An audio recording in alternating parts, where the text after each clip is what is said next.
क्या आप सोच सकते हैं कि CIA और US आर्मी मैनिफेस्टेशन की सुप्रीम पावर पाने के लिए एक प्रोजेक्ट पर काम कर रहे थे जिससे कि वो out of the body astral travel के जरिए इंफॉर्मेशंस कलेक्ट कर सकें और अल्टीमेटली रियलिटी को कंट्रोल कर सकें। इसके लिए वो पैटर्निंग वर्ड का यूज करते हैं।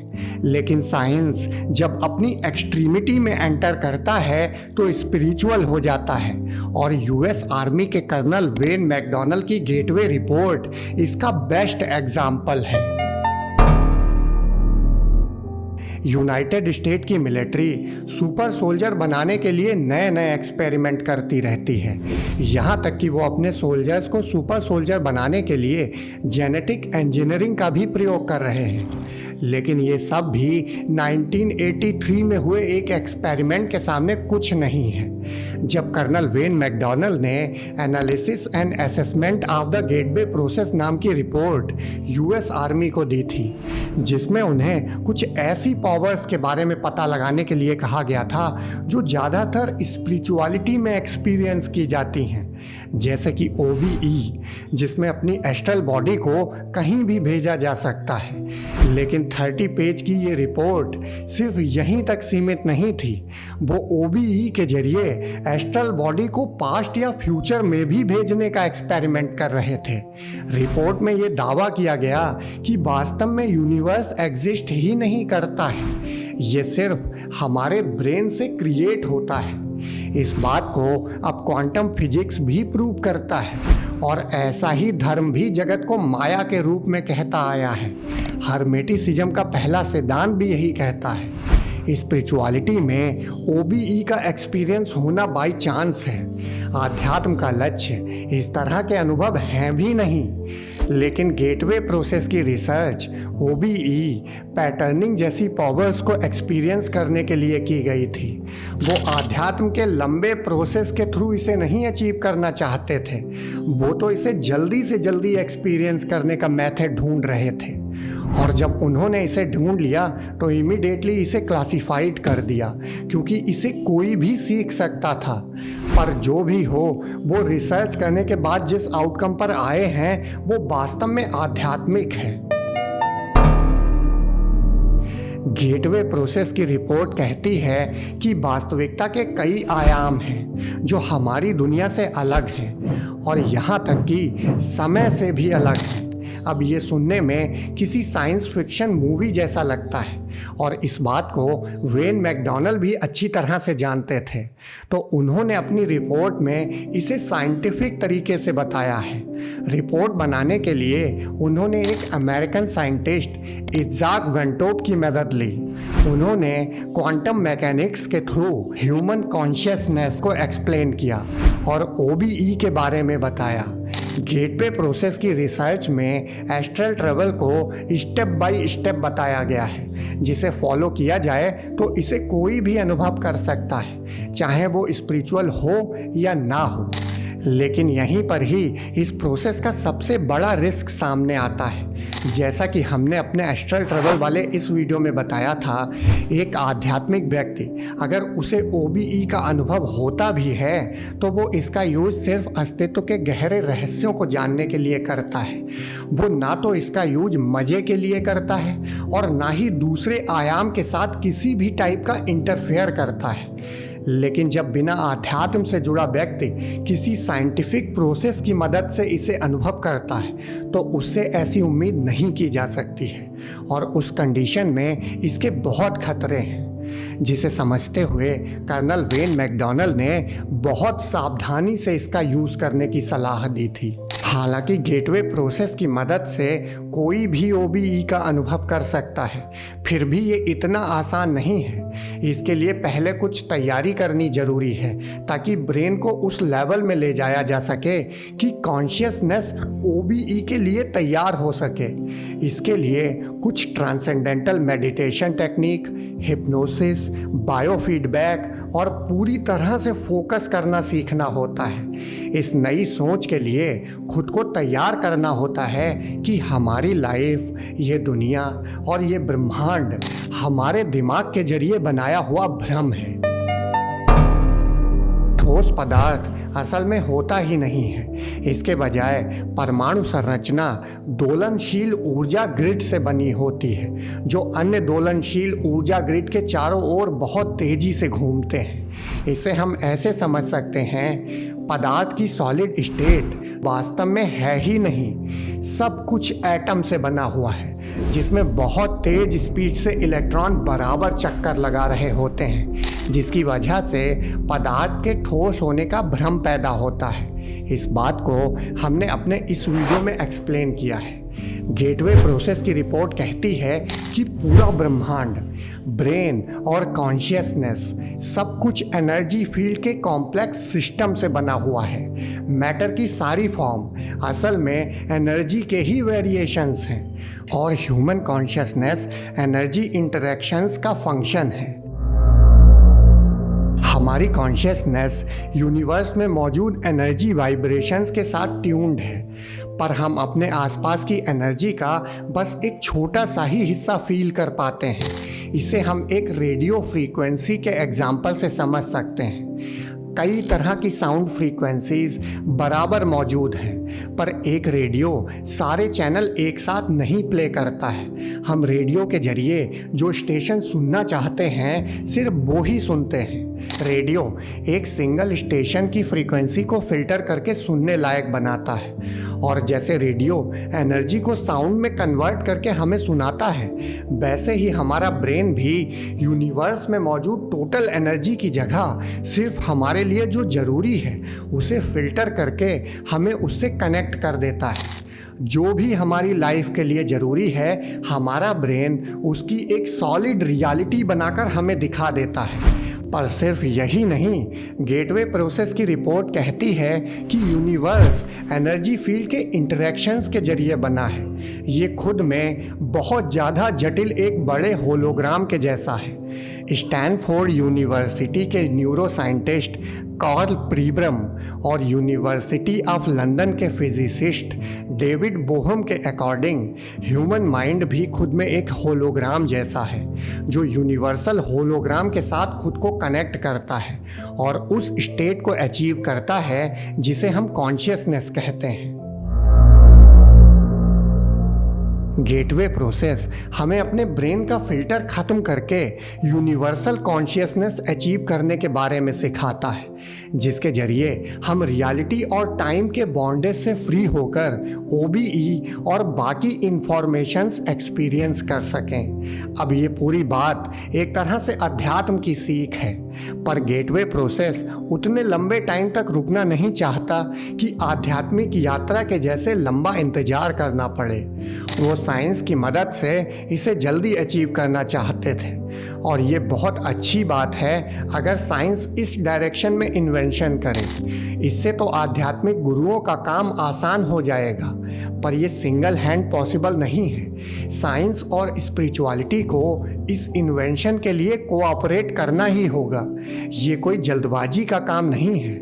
खैर, गेटवे प्रोसेस का एम स्पिरिचुअलिटी था भी नहीं, वो तो बस ताकत के लिए इसका यूज़ करना चाहते थे। और जैसा कि मैंने आपको बताया था कि इसे कोई भी एक्सपीरियंस कर सकता है। इस प्रोसेस के लिए उन्होंने साउंड की मदद ली। इसमें सिर्फ एक स्पेसिफिक साउंड को सुनकर ही अल्टरनेट रियलिटी और टाइमलेसनेस की स्टेट को अचीव किया जा सकता था। 1950 में रॉबर्ट मुनरो नाम के ब्रॉडकास्टर एग्जीक्यूटिव ने खोज की कि अलग अलग टाइप के साउंड वेव्स के जरिए ह्यूमन माइंड पर इफ़ेक्ट डाल सकते हैं।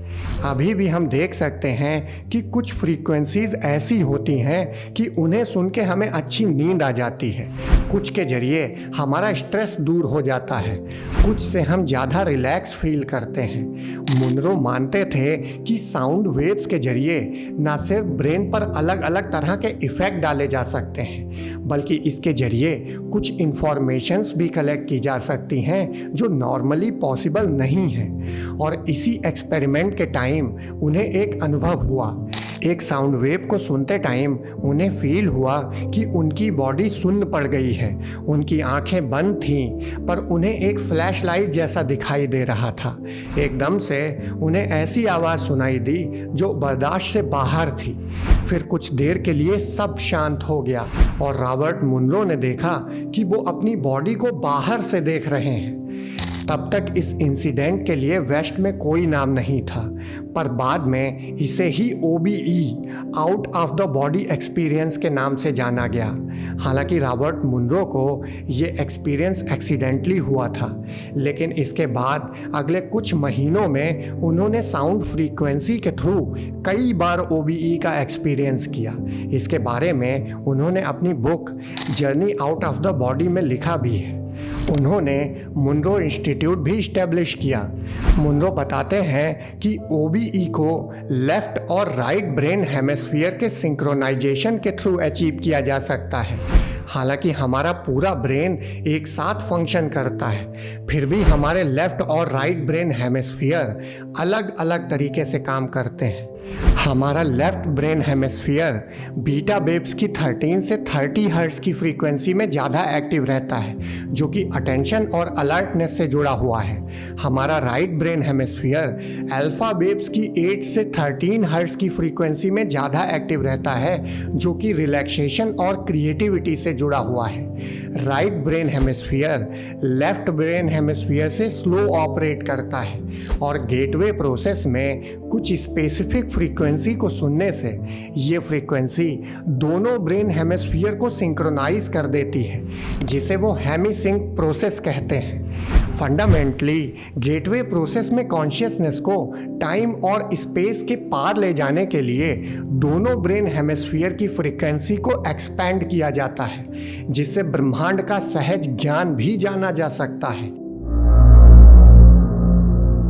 गेटवे प्रोसेस हेमिसिंक को लैंप वर्सेस लेज़र जैसा बताता है। जैसे लैंप की लाइट कंडेंस्ड ना होने की वजह से चारों तरफ फैली रहती है, लेकिन अगर उसी लाइट को इकट्ठा करके एक स्ट्रीम से निकाला जाए तो वो लेज़र जैसी पावरफुल स्ट्रीम बन जाती है।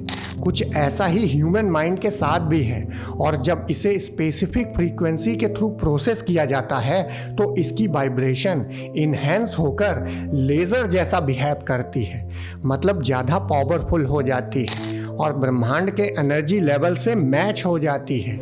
ये भी बिल्कुल कूटस्थ के अनुभव जैसा है। जैसे जैसे वीडियो आगे बढ़ेगा आपको गेटवे प्रोसेस किसी आध्यात्मिक गुरु के जैसी बात करता हुआ नजर आएगा। गेटवे रिपोर्ट कहती है कि ब्रह्मांड के एनर्जी लेवल से मैच होने पर न सिर्फ गहरे आयामों को अनुभव किया जा सकता है, बल्कि इसके जरिए हम अपनी रियलिटी को चेंज भी कर सकते हैं। वेन मैकडॉनल्ड की गेटवे रिपोर्ट के अकॉर्डिंग आउटर रियलिटी को एक्सपीरियंस करने के लिए होलोग्राफिक प्रिंसिपल को समझना जरूरी है। एनर्जी स्पेसिफिक फ्रीक्वेंसी के जरिए 3 डायमेंशनल मोड में एक लिविंग पैटर्न बनाती है, जिसे होलोग्राम कहा जाता है। इस होलोग्राफिक प्रिंसिपल को कई फिजिसिस्ट ने अप्रूव भी किया है। हमारे एवोल्यूशन की जर्नी में कलेक्ट की गई इंफॉर्मेशंस के जरिए होलोग्राफिक पैटर्न डिज़ाइन होते हैं। गेटवे प्रोसेस कहता है कि इसके जरिए दूसरे आयामों को भी जाना जा सकता है, जो आध्यात्म हमेशा से कहता आया है कि ब्रह्मांड में कई आयाम मौजूद हैं। न सिर्फ आयाम, बल्कि अगर समय के पार अनुभव कर लिया जाए तो पास्ट, प्रेजेंट और फ्यूचर भी एक ही स्ट्रीम है। ये जाना जा सकता है, मतलब पास्ट, प्रेजेंट और फ्यूचर एक साथ ही चल रहे हैं। गहरे में ये अलग अलग नहीं है। स्पेस और टाइम टाइमलेसनेस से ही पैदा होता है, जिसे अकाल या महाकाल भी कहा गया है। इसे डिटेल से जानने के लिए आप हमारा ये वीडियो भी देख सकते हैं। वेन मैकडॉनल्ड आगे कहते हैं कि ह्यूमन बीइंग्स सिर्फ इस यूनिवर्सल इंफॉर्मेशंस के पैसिव रिसीवर्स नहीं हैं, हम इसमें पार्टिसिपेट भी करते हैं। और अगर ये सीख लिया जाए कि ये इंफॉर्मेशन रिसीव करने और प्रोसेस करने का तरीका क्या है, तो इस इंफॉर्मेशन के जरिए रियलिटी को कंट्रोल तक किया जा सकता है। मैकडॉनल्ड इस टेक्निक को पैटर्निंग का नाम देते हैं। पैटर्निंग की टेक्निक कहती है क्योंकि कॉन्शियसनेस हर रियलिटी का सोर्स है, तो हम अपने विचारों की ताकत के जरिए इस रियलिटी को प्रभावित भी कर सकते हैं, अगर इन विचारों को पर्याप्त तीव्रता से प्रोजेक्ट किया जा सके। यही बात मैनिफेस्टेशन और लॉ ऑफ अट्रैक्शन के पीछे का प्रिंसिपल भी है। लेकिन यहाँ सवाल ये है कि हम अपनी कॉन्शियसनेस को इंफॉर्मेशंस रिसीव करने और प्रोसेस करने के लिए कैसे तैयार कर सकते हैं। गेटवे रिपोर्ट इसके लिए प्लैंक डिस्टेंस की बात कहती है। अब प्लैंक डिस्टेंस अपने आप में एक बहुत बड़ा सब्जेक्ट है, लेकिन आसान भाषा में प्लैंक डिस्टेंस वो दूरी है जो स्पेस टाइम की सबसे छोटी दूरी है। 1 सेंटीमीटर से billion billion billion into million times छोटी है। इससे छोटा कुछ भी नहीं है, क्योंकि इस डिस्टेंस में स्पेस और टाइम को बांटा नहीं जा सकता है। इस स्केल पर फिजिक्स के नियम खो जाते हैं। पर गेटवे प्रोसेस में ब्रेन वेव्स की फ्रीक्वेंसी बढ़ाने से हम प्लैंक डिस्टेंस की लिमिटेशन के आगे जा सकते हैं। यहाँ कुछ मोमेंट्स के लिए ह्यूमन कॉन्शियसनेस हमारी रियलिटी या कहा जाए कि माया के पार जा सकती है। वेन मैकडॉनल्ड इसे क्लिकिंग आउट ऑफ स्पेस के नाम से बताते हैं।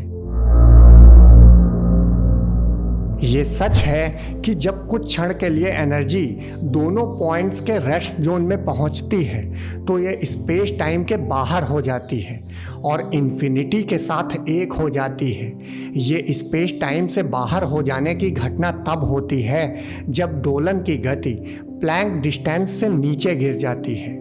बेंटोप के शब्दों में क्वांटम मैकेनिक्स के अकॉर्डिंग जब दूरी प्लैंक डिस्टेंस के नीचे चली जाती है तब हम एक नई दुनिया में एंटर कर जाते हैं। गेटवे प्रोसेस 2 टेक्निक को मिलाकर काम करता है। पहला फ्रीक्वेंसी फॉलोइंग रेस्पॉन्स या FFR है, जिसमें हेडफोन के जरिए एक फ्रीक्वेंसी सुनाई जाती है, जिसे सुनकर हमारी ब्रेन वेव्स उस फ्रीक्वेंसी को जनरेट करने लगती है। दूसरी बाइनॉरल फ्रीक्वेंसी है। इसमें राइट और लेफ्ट कान में अलग अलग फ्रीक्वेंसी की बीट्स सुनाई जाती हैं। इस कंडीशन में ब्रेन दोनों बीट्स के बीच में जो डिफरेंस है उसे पकड़ने की कोशिश करता है। जैसे नॉर्मली हम 5 हर्ट्ज की फ्रीक्वेंसी नहीं सुन सकते हैं, लेकिन अगर एक कान में 200 हर्ट्ज की फ्रीक्वेंसी सुनाई जाए और दूसरे में 205 हर्ट्ज की फ्रीक्वेंसी सुनाई जाए तो हमारा ब्रेन उन दोनों के बीच की 5 हर्ट्ज की फ्रीक्वेंसी को पकड़ लेता है। गेटवे प्रोसेस में पहले लेफ्ट ब्रेन को रिलैक्स करने के लिए एक फ्रीक्वेंसी सुनाई जाती है और जब लेफ्ट ब्रेन पूरी तरह से रिलैक्स हो जाता है तब इस फ्रीक्वेंसी को ज़्यादा से ज़्यादा बढ़ा दिया जाता है, इस हद तक कि ब्रेन वेव्स के बीच का स्पेस कम होता चला जाए।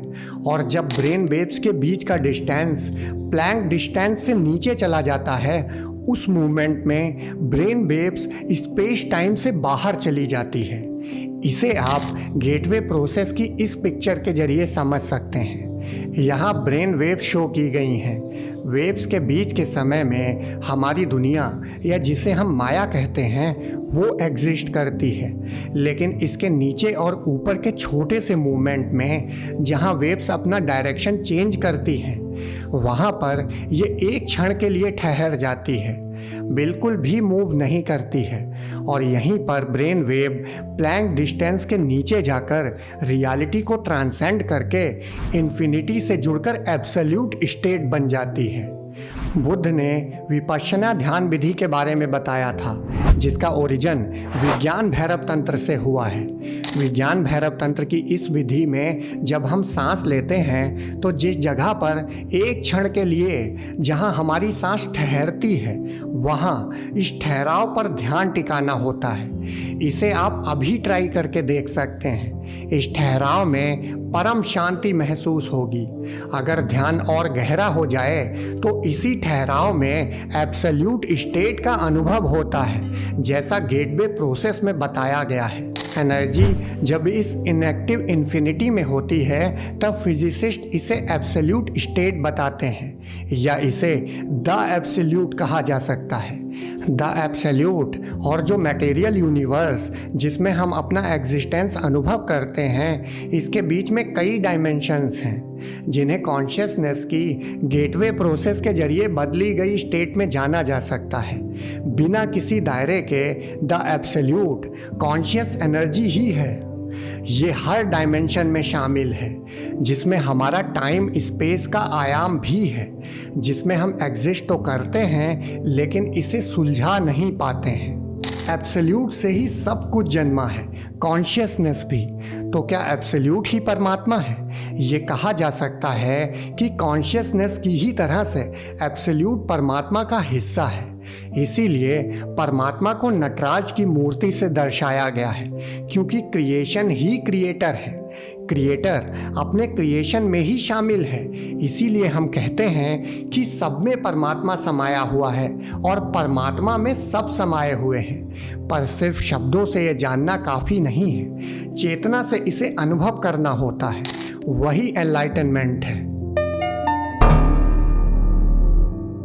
गेटवे प्रोसेस अगर OBE और किसी पावर के चक्कर में ना पड़ा जाए तो एब्सोल्यूट तक ले जा सकता है, और इसीलिए इसमें होने वाले कुछ अनुभव वैसे ही हैं जैसे ध्यान में होते हैं।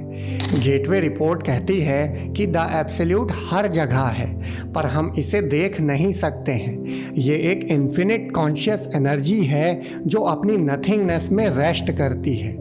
ये मुझे क्षीर सागर में विश्राम करते हुए विष्णु जी की याद दिलाता है। तो पहले अपनी नथिंगनेस में रेस्ट करती हुई infinite conscious energy the absolute है। फिर वो एनर्जी फील्ड है जिससे दूसरे आयाम और हमारी रियलिटी का क्रिएशन होता है। तो कहीं ना कहीं हम एब्सोल्यूट के जरिए क्रिएट हुए हैं और हमारे जरिए एब्सोल्यूट क्रिएट हुआ है। गेटवे प्रोसेस कहता है कि मरने के बाद हम इंडिविजुअल आइडेंटिटी के साथ कलेक्टिव कॉन्शियसनेस या द एब्सोल्यूट में वापस लौट जाते हैं। बस यहीं पर मैं एक करेक्शन करना चाहता हूँ कि जब तक इंडिविजुअल आइडेंटिटी मौजूद है तब तक द एब्सोल्यूट, जो कि हमारा वास्तविक रूप है, उसमें वापस नहीं समाया जा सकता है, क्योंकि इंडिविजुअल आइडेंटिटी ही अहंकार है। तो जब तक ये भाव डिसॉल्व नहीं हो जाता तब तक एब्सोल्यूट में मिलना या मोक्ष पॉसिबल नहीं है। पर ये सिर्फ थोड़े से करेक्शन हैं। बाकी वेन मैकडॉनल्ड जितना गेटवे रिपोर्ट में आगे बढ़ते जा रहे हैं उतने ही और स्पिरिचुअल होते जा रहे हैं। आगे वो कहते हैं कि हमारी विजिबल रियलिटी, जो कि किसी सर्वशक्तिमान और सर्वज्ञ डिविनिटी से उत्पन्न हुई है और जिसे उसकी प्राइमरी स्टेट में पूरी तरह से नहीं जाना जा सकता है, और जैसा कि इस रिपोर्ट में कहा गया है, अनंतता में विश्राम करता हुआ द एब्सोल्यूट और यूनिवर्सल होलोग्राम, इस सब के बारे में हिब्रू फिलॉसफी, क्रिश्चियन में ट्रिनिटी और हिंदू धर्म में भी बताया गया है। मैकडॉनल्ड बताते हैं कि द एब्सोल्यूट हमारी अवेयरनेस से भी जुड़ा है और इससे फ़र्क नहीं पड़ता कि कोई क्या सोचता है, हम सब वास्तव में एक ही हैं। लेकिन मैकडॉनल्ड इससे आगे कुछ बता पाते उससे पहले ही इस रिपोर्ट के रिलीज होने के बाद आश्चर्यजनक रूप से इस 30 पेज की रिपोर्ट में से पेज नंबर 25 गायब हो जाता है। 26 नंबर से ये रिपोर्ट दोबारा शुरू हो जाती है। जब CIA से इस बारे में पूछा जाता है तो वो इसके बारे में कोई जानकारी होने से मना कर देते हैं। हालांकि काफ़ी प्रेशर के बाद 2021 में पेज नंबर 25 को रिलीज़ कर दिया जाता है। इसमें लिखा है कि आप किसी भी धर्म में पैदा हुए हों, गेटवे प्रोसेस आपको खुद की और ब्रह्मांड की गहराइयों को समझने में मदद कर सकता है, जिसे मिस्टीक अनुभव कर पाते हैं। हम सब परम चेतना के हिस्से हैं। इस यूनिवर्स में हम सीखने और खुद को जानने के लिए आए हैं, जिससे हम वापस उस परम चेतना में लीन होकर ये रियलाइज कर सकें कि सब कुछ एक ही है। अब चूंकि ये रिपोर्ट आर्मी के लिए तैयार की गई थी और इसमें OBE और इस तरह की पावर्स के बारे में बताने के लिए कहा गया था, तो वेन मैकडॉनल्ड वापस उसकी बात करते हैं। हालांकि जो उन्होंने अनुभव किया वो किसी मिस्टीक के अनुभव जैसा ही है और ये उनकी इस रिपोर्ट में साफ पता चलता है। मैकडॉनल्ड अपनी रिपोर्ट के एंड में मिलिट्री को सलाह देते हैं कि गेटवे प्रोसेस को बड़ी सावधानी के साथ फेजेस में पूरा किया जाए। पहले हेमी सिंक के जरिए ब्रेन सिंक्रोनाइज किया जाए, इसके बाद OBE या एस्ट्रल ट्रेवल का एक्सपेरिमेंट किया जाए और बाद में पैटर्निंग को सीखा जाए, जिसके जरिए रियलिटी को अपने अकॉर्डिंग चेंज किया जा सकता है। पर वास्तव में देखा जाए तो गेटवे प्रोसेस के साइंस का यूज सिर्फ OBE या पैटर्निंग के लिए करना एक तरह से इसका मिसयूज करना ही है, क्योंकि सही तरीका यही है कि इसे आध्यात्मिक साधना और आत्मज्ञान के लिए ही यूज किया जाए, ताकि हम एक बेटर वर्ल्ड क्रिएट कर सकें, जिसके लिए सिर्फ थोड़े से संबुद्ध काफ़ी नहीं है। आध्यात्म के साथ विज्ञान स्पिरिचुअल जर्नी के लिए एक ज़बरदस्त कॉम्बिनेशन है। आप इस बारे में क्या सोचते हैं, ये कमेंट करके ज़रूर बताइएगा। बाकी अगर ये वीडियो आपको इन्फॉर्मेटिव लगा हो तो आप इसे लाइक और शेयर करके और लोगों तक पहुंचने में मदद कर सकते हैं। वीडियो को देखने के लिए आप सभी मित्रों का धन्यवाद।